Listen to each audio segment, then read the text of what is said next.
Hello, everyone. Thank you, Ken, for inviting me, and thanks, Will, for your introduction. Welcome, everyone. I'm very excited to have the opportunity to present our work today. As you know, my name is Shima. Recently defended my PhD in December 2020 in the lab of Jackie Goetz from Strasbourg, whose focus is on metastasis and mechanism of its formation. The aim of my PhD project was to understand the role of two GTPases, RalA and RalB, in extracellular vesicles, secretion, and metastasis. Today, I will start my talk with having an introduction. After that, I will discuss models and methods I use in my project. Next, I'll discuss my main findings. And finally, I'll wrap up my talk with my conclusion and perspectives. In my introduction, I will briefly talk about cancer metastasis, then covering the important aspect of EVs in cancer. Then I will talk about RalGTPases. So let's just have a little overview to cancer to give you an idea why cancer is still a major global problem. Because there are more than 8 million deaths per year. The 10-year survival rate for all tumors is around 50%, which is quite poor. It's the second leading cause of death in the world, where the primary tumors are responsible for 10% of cancer-related death, and the remaining 90% die due to metastasis. Between 20 to 30% of women with breast cancer will develop metastasis, which is the main reason for patient mortality. So trying to understand the mechanism of disease and how it progresses is very essential. So here, let's start to have a quick look into the metastatic cascade. Metastasis is a multi-step process in which tumor cells invade the stroma toward the blood vessel. By entering this vessel, the process called intravasation. They travel to distant organ. They should survive in circulation, of course, adhere to the vessel wall, extravasate across the endothelial barrier, and then reach the stroma. Then they might colonize and reactivate a growth of the new tumor cell that called metastasis. The pattern of metastatic spread is not random. Cancers have the preferential metastatic organ, and this phenomenon known as organotropism metastasis, and has puzzled researchers for decades. For example, breast cancer mostly goes to bone, lung, liver, and brain. Over 130 years ago, a physician in England called Stephen Paget gave us a very nice clue that how cancer organotropism is functioning with a hypothesis called seed and soil. So he proposed that metastasis will succeed in organ where the local microenvironment is favorable for tumor cell invasion and growth.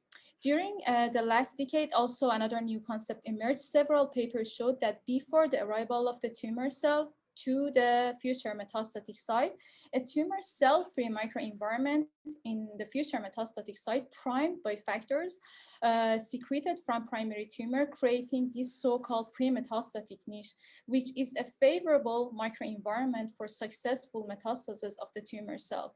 However, many aspects of this communication is still need to be understood, and it's not very well known.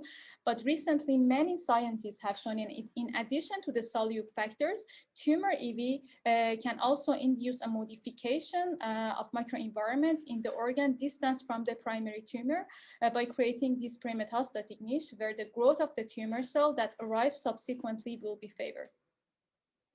So therefore, tumor EV could be one of the important inducers.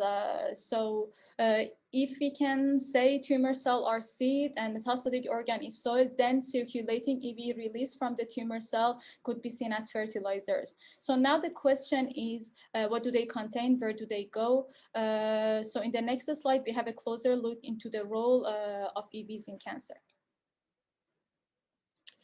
So tumor cells secrete a lot of EVs bearing tumoral markers, which can be taken up locally or at distance. So tumor EV play important role in tumor progression by making communication between cancer cells. Different type of EV cargo can play important role, such as oncoprotein, cytokine, microRNA, and by communication between tumor cell, tumor EV can increase proliferation, migration, and they could also increase the drug resistancy through specific exosomal microRNA. But then tumor EV are also essential in tumor progression, not only between the tumor cell, but also between the tumor cell and stroma cells. For example, they can induce angiogenesis and promote permeability of endothelial cells. They can also influence the activation of the stroma cells into cancer-associated fibroblasts or switch the differentiation of macrophage in tumor-associated macrophage. So altogether, tumor EV are mostly pro-tumoral. That's why it's very, very important to understand their biogenesis and their function. So let's see the role of tumor EV at distance of the primary tumor and the contribution they could have in metastasis, which was basically the main focus of my PhD project. So this model that I'm showing you here has been built up on the large number of publications, but today I'm just going to give you a few important examples. As mentioned in the previous slide, EV can increase the endothelial permeability through miR-105. Some adhesion protein, in particular integrin, at the surface of the EV could partially dictate the future pre-metastatic niche where circulating EV will mostly accumulate and metastasis will finally take place. So once reaching the secondary organ, the interaction of those EV with cells at pre-metastatic niche alter the characteristic of this cell for the future arrival of the tumor cell. For example, tumor EV activate pro-inflammatory S100 expression in the future metastatic organ. Upregulation of these pro-inflammatory molecules lead to bone marrow-derived cell recruitment at pre-metastatic niche, where these bone marrow-derived cells could induce vasculogenesis. In addition, EVs promote matrix remodeling through TGF-beta signaling and fibronectin production. This fibronectin-enriched environment enhanced recruitment of bone marrow-derived cell macrophage at pre-metastatic niche. So bone marrow-derived cell, macrophage, neutrophil, monocyte that are often part of a pro-tumor pre-metastatic niche. So despite all these examples that I showed you, there are still many unknown aspects of this model. So, for example, it's not clear on how amount of EVs, tumor-secreted EV, contribute to the formation of metastasis. And what are the mechanisms that could link EV secretion at the primary tumor site at pre-metastatic niche formation to pre-metastatic niche formation at distance. So to study all these aspects, we need to understand the mechanism of EV secretion by the primary tumor. So in the next slide, I will explain what is known about EV in general. It could be redundant for many of you, but I'm just going to quickly go over this scheme to show you that as many of you know, we can break down EVs into two main groups. EVs are formed either by budding from the plasma membrane, where we refer them as microvesicle, and the size of them is something between 100 to 1,000 nanometer, or as exosome with a range of 50 to 150 nanometer, which are relatively well studied. And then they're coming from endocytic part. So then we can imagine there is a receptor internalization, which is led to endocytosis in a cell that result in early endosome, and then early endosome can mature into MVB. So interluminal vesicle formation within the lumen of multivesicular bodies that we call them MVBs is the beginning of the biogenesis of exosome, which many of us know happened through different molecular machinery, including escort and escort dependent and escort independent, such as lipid, escort Alex, and tetraspanin, which again promote the formation of ILVs. So once matured, the MVBs that are not targeted to lysosome for degradation are transported to the plasma membrane. And different RAP families of small GTPase, including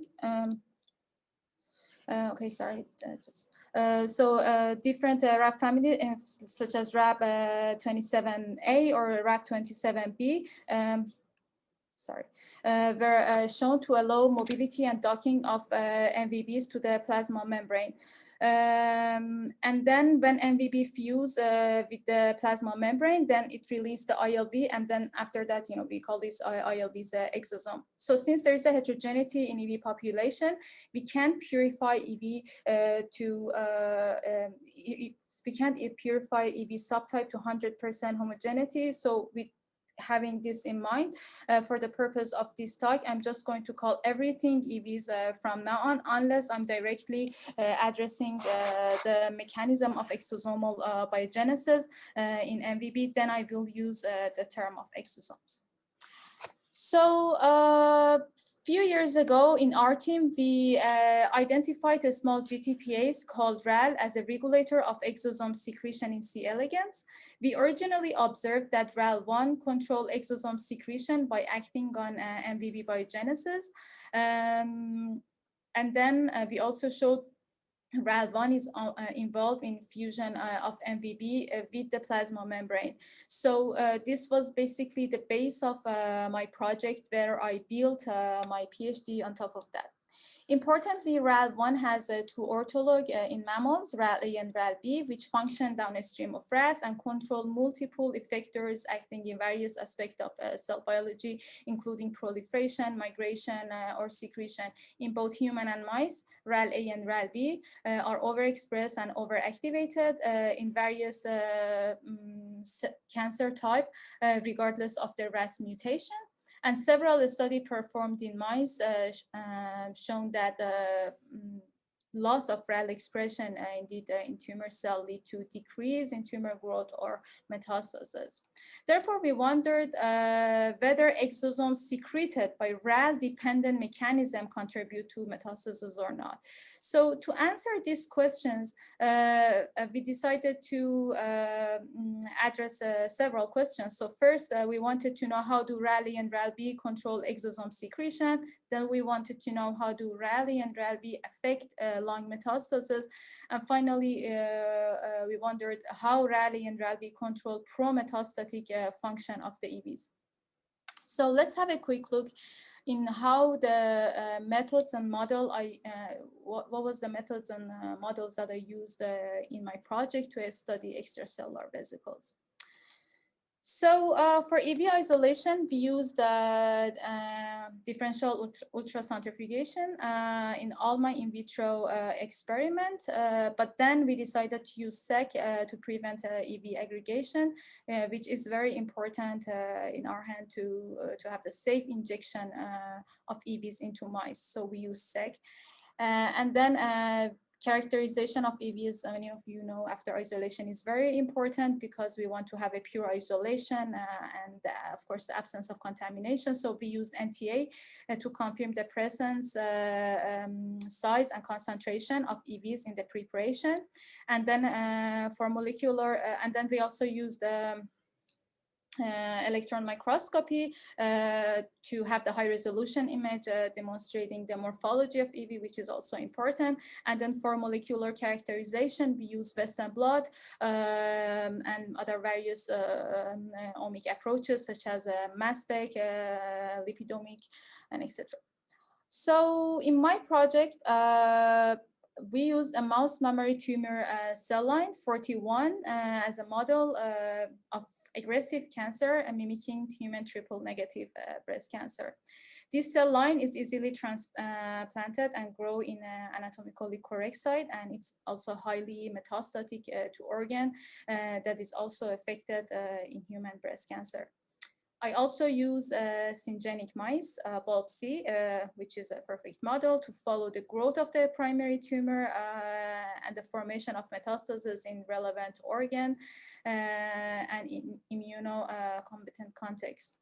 But then the limitation of mouse model, as many of us know, is to study the EV, there is limitation of using the mouse model, and it's we are not able to precise follow EVs in blood circulation and image them easily. So to counter this, we developed the use of zebrafish as a model to study EV. And developing zebrafish model allowed us to emphasize the importance of looking at intravascular behavior of EV, which we cannot do when we are using the mouse model or other molecular approaches. So let's see how we did that. First, we developed a fluorescent probe in collaboration. So the thing is, since the post-isolation labeling with fluorescent lipophilic dyes such as PKH is a common approach to label the EVs, but many of us know that these dyes have been shown to have multiple drawbacks, like affecting the size of EVs or fluorescent self-aggregation. So therefore, we decided to use another dye that developed, as I said, by our collaborator, which was membrite. We call it membrite, and now it's available. They call it a memglow. So it's a cyanine-based membrane probe in two colors, Cy3 and Cy5, with a unique property that prevent fluorescent self-aggregation and then provide a brightness without affecting the size and morphology of EV, which is very important to study EVs. Then with this tool, I was able to detect the EVs in the blood circulation, as you see here. So, but then being able to detect EV in blood circulation allowed to observe the arrest of EV that could be driven by adhesion molecules on the surface of the EVs. So it's important to also have a model that allows us to accurately dissect this particular step and dissect early event of EV internalization in endothelial cells, which I will show you also in my main findings, the adhesive capacity of EVs on the endothelium. We also have the possibility to directly, as you can see here, detect which cell type are uptaking EVs. And what matters here is also having a transgenic zebrafish, as you see, because in this line we can see the cell type specifically in GFP. So we developed this model which allows us to accurately look at how EV behave in the blood vessels and potentially answer the question in the context of pre-metastatic niche formation. So this work has been published in Developmental Cell, where I also contributed as a second author during my PhD. Okay. So now I'm going to enter my result. I drive you to the first question on how RAL control exosome secretion. But then to address this, we first need to know whether RalA and RalB were affecting EV secretion in the mouse mammary carcinoma. So to address this question, to address this question, we knocked down either RalA or RalB using shRNA in 41 aggressive mouse mammary carcinoma cells to have a stable cell line. Then I measured the level of EV isolated by ultracentrifuge using Western blot, electron microscopy, and NTA. With all this method, I showed that RAL depleted cells secrete much less EV compared to the control cells. And then to evaluate the extent of this function, what we did, we used a chemical inhibitor of RAL called RBC8 and BQU57, which I'm not showing here. And then we found this inhibitor also decreased EV secretion in other type of cancer cells. So overall, these experiments show that RalA and RalB control EV secretion level. But then we try to understand how do RalA and RalB control exosome secretion. So to determine this, we look at the density and morphology of MVB by electron microscopy. And then we found depletion of either RalA or RalB significantly reduced MVB number in the cytoplasm, suggesting that these genes are controlling MVB homeostasis in breast mammary tumor cell. Then we tried to dig into the molecular mechanism controlling MVB homeostasis downstream of RalGTPase. We decided to focus on phospholipase D, PLD, which catalyzed the hydrolysis of phosphatidylcholine into phosphatidic acid. And for three reasons, we decided to focus on PLD. First, because PLD1 and PLD2 are two well-known targets of RalA and RalB. Second, it was shown by a group of Pascal Zimmerman that PLD2 control exosome secretion in breast cancer cells. And then finally, according to many studies, PLD impact cancer progression. So therefore, we wondered whether RalA and RalB were acting on exosome secretion by controlling PLD activity. So to test this model, first we wondered whether these proteins are going to the they localize to the same compartment. And as you can see in these confocal images, we see in similar endosomal compartment that both RAL and PLD1 are colocalized.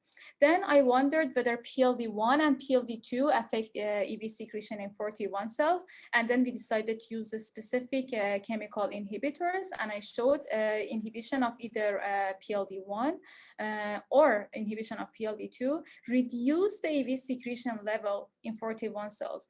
But then when we look at the electron microscopy analysis of this cell, we saw that inhibition of PLD1 but not of PLD2 induced 40% decrease in the number of MVBs per cytoplasmic surface. So this result kind of could suggest that both PLD isoform regulate EV secretion, but maybe potentially through a distinct mechanism. So having this result prompts us to look at localization of PLD1 in cells where RAL is depleted. So here we go. We decided to look at the PLD1 localization in cells where RAL was depleted, and then we observed that in 40% of SH-RalA or SH-RalB cells, PLD1 is uniformly cytoplasmic instead of being endosomal. So this kind of shows that RalA and RalB are required for PLD1 localization on endosome. And we see that RAL leading to mislocalization of PLD, but then we can question ourselves, does it also affect the function? And if you remember in previous slide, the main function of PLD, as I mentioned before, was to transform PC, phosphatidic choline, into phosphatidic acid.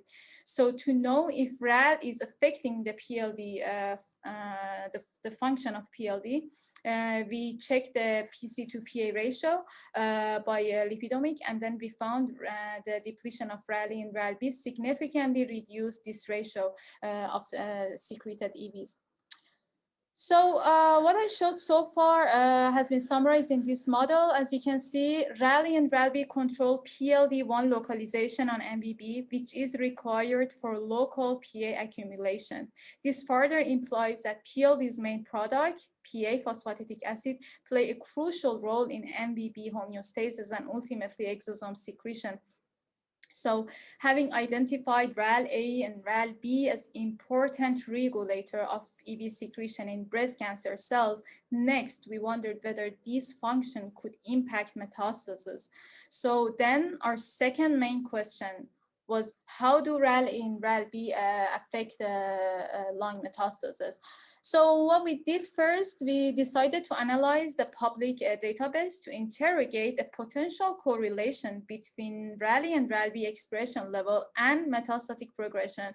So what we found was the high expression level of RalA or RalB correlate indeed with decreased survival in breast cancer. Then in addition, we observed by immunohistochemistry that breast cancer patients with high RalA or RalB expression in primary tumors are more likely to develop metastasis.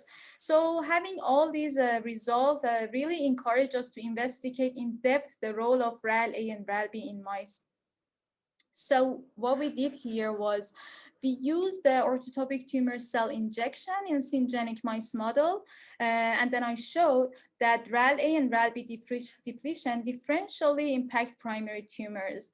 But then what was much more interesting in this study, experiment, was the effect that we had on metastasis. Because as you can see here, in both cases, we have very reduced metastasis, even in the case of SH-RalA cells, where we are having big tumors, we still have less metastasis.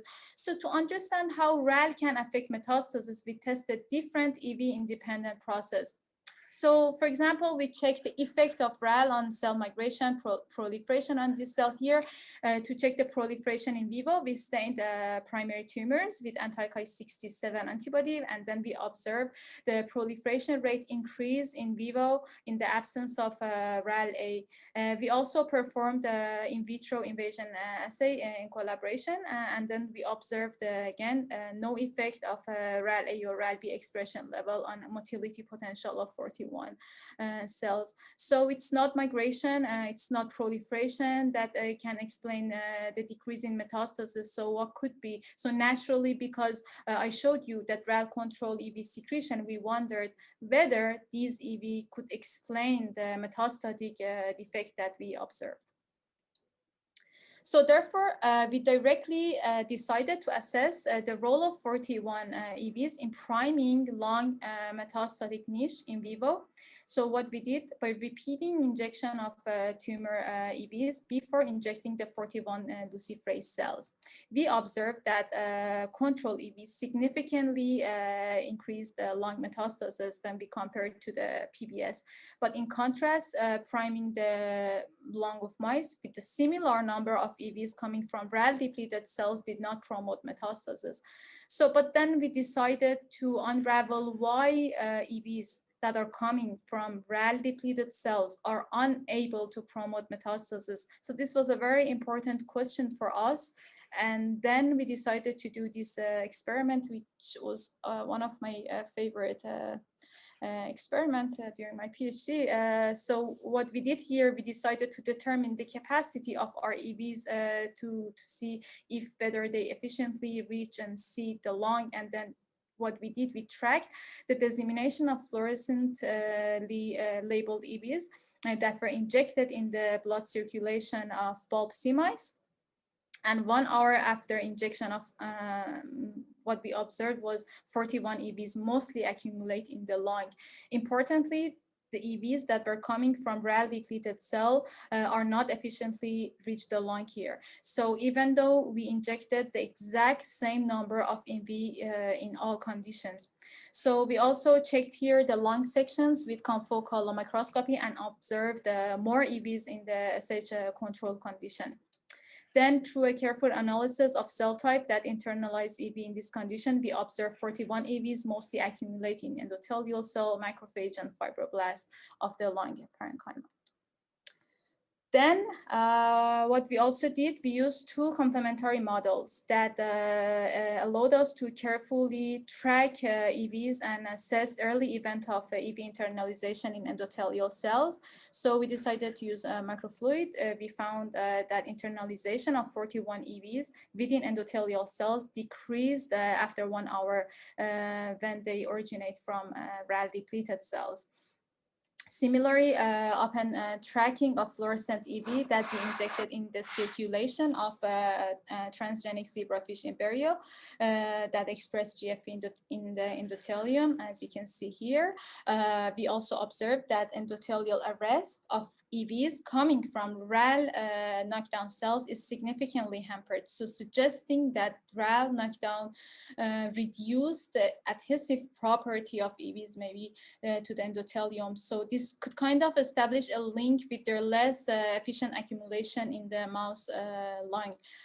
So our results showed that in addition to promoting EV secretion, RalA and RalGTPases also control the pro-metastatic function of these EVs, likely by modulating their content.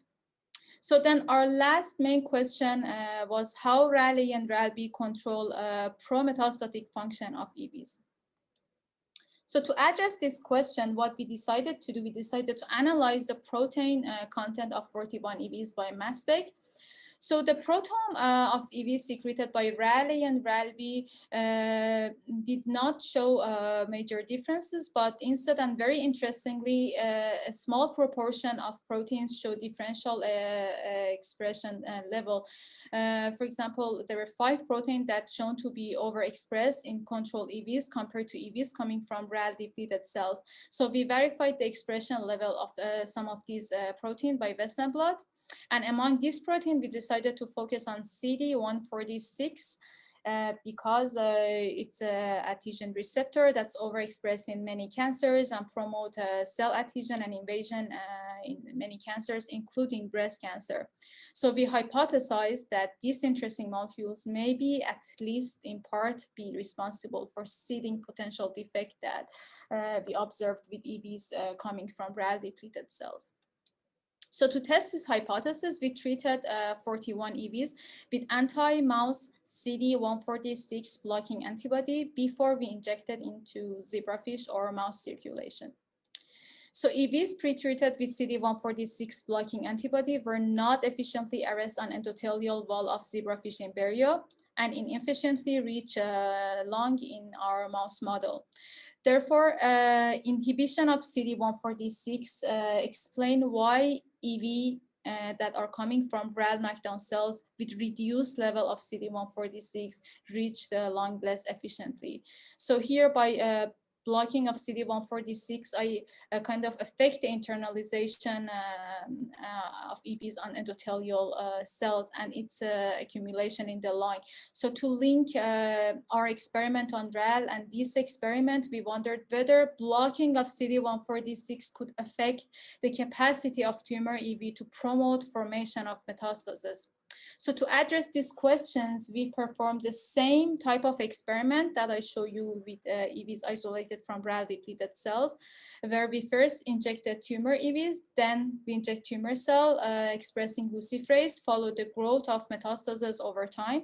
And then we observed less formation of metastasis. So inhibition of CD146 kind of phenocopy RalA and RalB knockdown. And this result demonstrate again reduced level of CD146 lead to less seeding and in fact which lead to priming the pre-metastatic niche in the lung less efficiently. So in the next and last two slides, I would like to conclude my project and then briefly discuss the perspective. So in summary, what we showed in this project was first, we showed that RalGTPase control PLD1 localization on MBBs, which is required for MBB homeostasis and exosome secretion. Then we showed RalGTPase control the pro-metastatic function of EVs by modulating their content.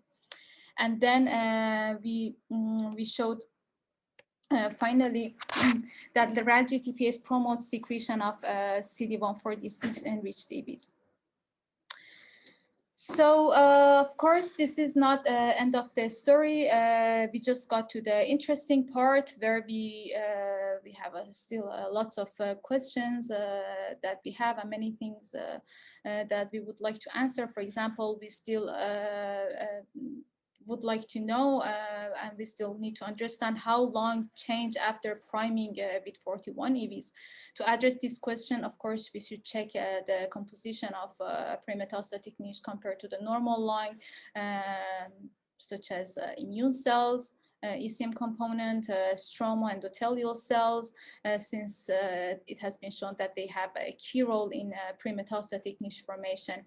In addition, it's also difficult to imagine that one single protein like CD146 play the whole functional result that we observed in the given scenario.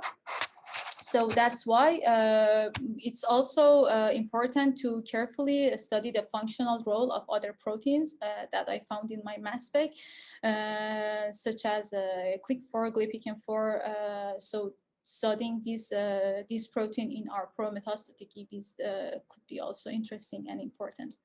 In addition to all these fundamental questions that my project is bringing, some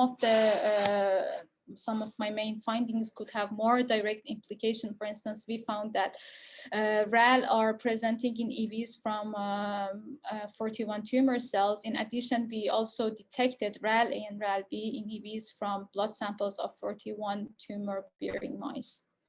So therefore, RAL and some protein associated presented here could eventually be used in diagnostic tests for metastatic breast cancer. But I mean, all these are so far hypothetical, and this is, but I'm just saying that these could be the experiment that we are not developing in the lab and we can think of. So with this, I would like to thank my lab, of course, my amazing supervisors, Jackie and Benson. And then I would like to thank our collaborators, the funding agencies. As many of you may know, our paper is available now on eLife. Thank you for your attention. I'll be happy to take questions. Wow, well done, Shima. Thank you very much for that presentation. That was fantastic. We have got quite a lot of questions, a lot of interest clearly from this. So the first question is from Milai. Yes, can you explain more about your inhibitors, both RAL and PLD, how they function and concentration? Why did you use two different drugs for RAL? Okay, so the concentration that we use for we use the 10 micromolar for both RAL and PLD. For RAL drug, we use 10 micromolar, and both of these inhibitors target RalGTP and make it unavailable to its effector. We use RBC8 and BQU57. They're a selective inhibitor of RalA and RalB without direct inhibition of RAS or Rho activity. We choose BQU57 in addition to RBC8 because it's a derivative of RBC8 with a superior performance to RBC8. That's why we use these two drugs. For the other question was the PLD drug. We used 10 micromolar, but then we also showed EV secretion level can be tuned with a nanomolar concentration of PLD inhibitor as well. So the detail of mechanism of how PLD drug works is not very well defined, but it could act directly on the enzyme and consider as allosteric inhibitor by binding to the allosteric sites and change the protein conformation in the active site of enzyme, like consequently alter the shape of the active site. So this is something that has been known. So do RAL directly act through the PLD? And do you only show RAL mechanism on EV secretion? Just on the 4T1 cell, or have you had other models? So the first question, so the hypothesis is there is a direct interaction, but we haven't demonstrated what we have showed is RAL is upstream of PLD, but it could be indirect. So it's more based on the paper that shows direct interaction between RAL and PLD, but there are also other papers that showing interaction between PLD and ARF6, but we don't necessarily need it because we recently did the interactome of RAL and we didn't find ARF6 in our interactome. So we don't know, but as I said, the hypothesis is that there is a direct interaction, but we didn't demonstrate it. So the second question was, you only show this RAL mechanism and EV secretion? Okay, I mean, not really. We kind of had other models. For example, we show RAL inhibition decrease EV secretion in pancreatic and melanoma and breast cancer cells. And also our C. elegans data show that RAL, that EV secretion is likely to be universal. So at least extended to other model, and it's kind of conserved in evolution. But we also showed that there is a correlation RAL level with metastasis in the cohort and public database that I showed, and then that contained various breast cancer subtype. So that showed high RAL level correlate with metastasis and poor survival. So I mean, it's kind of fair to say our discovery can be extended to other breast cancer models subtype. Okay. So how do you think PA in your study functioned for protein sorting into the exosome? Did you check if your EV content reflects cargo sorting or cell expression levels? I mean, PA is a pleiotropic bioactive lipid which can activate or locally recruit a specific protein. Because it interacts with a cytosolic protein, we could think it could work as anchor for sorting this protein into exosome. And it has been shown that PA directly bind synthenin and induce this negative membrane membrane curvature, which favors ILB budding, exosome secretion. But we all of us also know that that protein loading in EV could be mediated by other things, direct interaction with proteins involving in EV biogenesis or by post-translational modification. The other question is, did you check if in your EV content reflect cargo sorting? No, but I know one way to do this is we can do the RNA-seq and mass spec for the whole cell using the lysate and then compare the changes. And if the RNA and protein are going up and down in both EV and cell, we can imagine EV is reflecting the changes in transcription or translation, which could explain a bigger level of regulation. But since among RalA effectors, there are some transcriptions factors, we could think of that. But since RAL is localized at the site of ILB biogenesis, we can also imagine it could control the sorting of EV cargo. We could also think of RAS, which is known to activate RalA and RalB, and also control the protein and RNA cargo of tumor EVs. In McKenzie group, I think they showed, they identified this MERIC-ERIC-AGO pathway downstream of RAS. So yeah, I mean, for us, it could be interesting to see how this pathway could connect RAL. This pathway could connect to be connected with our pathway, the RAL PLDPA axis, but we haven't looked into that yet. And we now have a question from Jane. Do you think RalA and RalB act in parallel? What we showed so far is both RalA and RalB are required for exosome MVB biogenesis and exosome secretion, and most phenotype of RalA and RalB look similar. I mean, we had few exceptions. RNA and protein cargo were different. And we also had RalA, but not RalB depletion effect number of EB at 10,000 G. But then to understand if they act in parallel or in similar pathway, double knockdown was helpful. We did few experiments on double. We observed when we had double and we compared the double with RalA and RalB with a single knockdown, we observed a further decrease. So we also observed a more further decrease in the number of MVPs. So we can think that RalA and RalB act partially in parallel, but then they still act on similar exosomal secretion pathway. We also have additional phenotype in double knockdown. For example, we observe autophagy flux and lysosomal activity seem to be increased.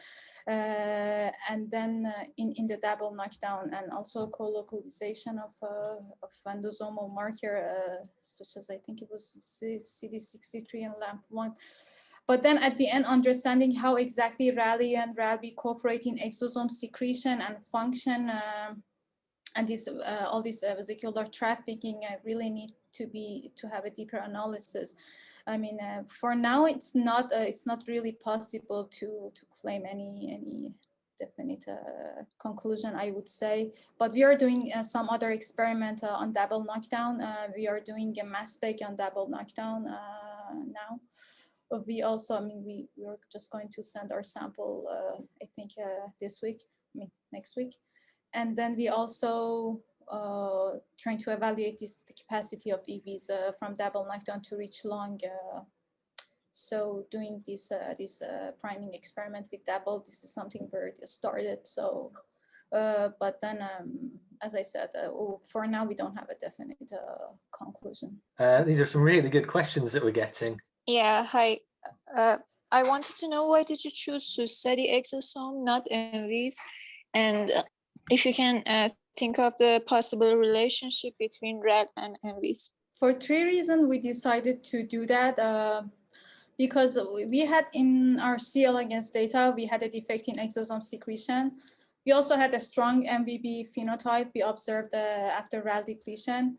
So, but then we cannot exclude that that there is defect on microvesicles, because RalA and RalB are both present on MVB and also on plasma membrane when we look at when if you look at our confocal images in our paper, they were both present on MVB and plasma membrane. So we cannot exclude they are also involved in macrovesicle secretion.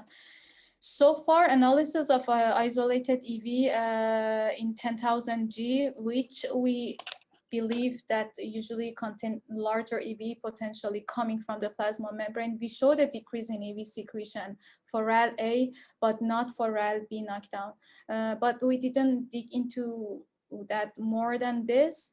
But we can think, for example, PLD2, which is not on MVB in our cell, but yet it seems affect EV secretion. So maybe we can think it could affect macrovesicles and maybe it links to RalA. But I mean, these are all we haven't tested. Okay. Yeah. We actually have a question from Haneen. It was, how do you inject the EVs? Do you inject them via an IV injection? Yeah, we did retroorbital. And then we have a question from Heidi. Okay, I'll read the question out. So do you have any ideas on how other cells that are not in contact with circulation take up EVs? And did you study further what happened to EVs from RalA or B knockdown cells that failed to reach the lungs? I mean, how tumor EV past the endothelial barrier is not very well known yet. However, I mean, there could be different possible scenario when we go through the papers. I mean, EV can cross endothelial barrier by when there is an increase in endothelial permeability. I mean, with the cargo that they have, they lead to increased endothelial permeability, especially in the case of the tumor EVs. We could also think of transcytosis, macromolecules, where the macromolecules capture on one side of the cell, drawn across the cells, eject on the other side, and yeah, I mean, these are possible things that we can think of, how they can pass. For the second question, the second question was, did you study further what happened to the EVs from the knockdown cells that failed to reach the lungs? I mean, the answer is no, we didn't, but we can think of the clearance of EVs in circulation, which could depend on myeloid cells, for example, I mean, neutrophil in mice. We can think of the small cells of EVs favor this margination close to the endothelial walls. This will increase the chances of being ingested by phagocytic cells, and then usually sometimes when the EVs are not rapidly taken up. Sometimes we could also think of the high shear characteristic in the arteries destroy them. Or we can also think of rapid transport of EV in lymphatic where they end up in lymph node and they can be internalized by resident macrophage. But I mean, yeah, these are possible things that could happen, but of course it would be very interesting to investigate more. I think we've got time for two more quick questions. So one of them is from Genevieve, if you want to unmute. Yeah, sorry, I probably missed it, but I was curious to know if PLD role in multivesicular body release, if that's limited to cancer cells or if that happens also in normal cells. PLD plays the same role on multivesicular body and exosome release in normal cells, or if its presence and role is limited to cancer cells? Yeah, I don't know the answer of this question, but it's an interesting question. But PLD is very important in cancer. It has been shown the overexpression of PLD. It was, did you try check the permeability in vivo? Oh, no, we didn't. I mean, that's something I think we wanted to do, but no, we didn't. We don't have any. Okay, well, thank you very much. I've just, when I scroll through the comments, I can see sort of people are saying very good talk, impressive technical skills and methods, and I would like to echo that. You have done an awful lot of work. Congratulations on defending your Bible. Of course, it was good collaborators and many people in my lab and my supervisor. It wasn't just me, but it was a work from the lab. But thank you. Yeah, I'd also like to just thank Ken again for letting the Student Network for EVs present here. We have actually got a Student Network for EVs conference coming up, so check out the Twitter and Instagram pages and our newsletters for more information. But thank you very much, Shima, for a fantastic presentation. Thank you so much. Thank you for having me, and thanks for kind of holding this amazing EV Journal Club, which is super cool. Sometimes when I want to, I mean, when I miss a paper, really want to dig into it, I'll just listen to it and enjoy. So it's really great to have it and to initiate this during the COVID. All right, thanks Shima, thanks Will, and thanks everybody for attending.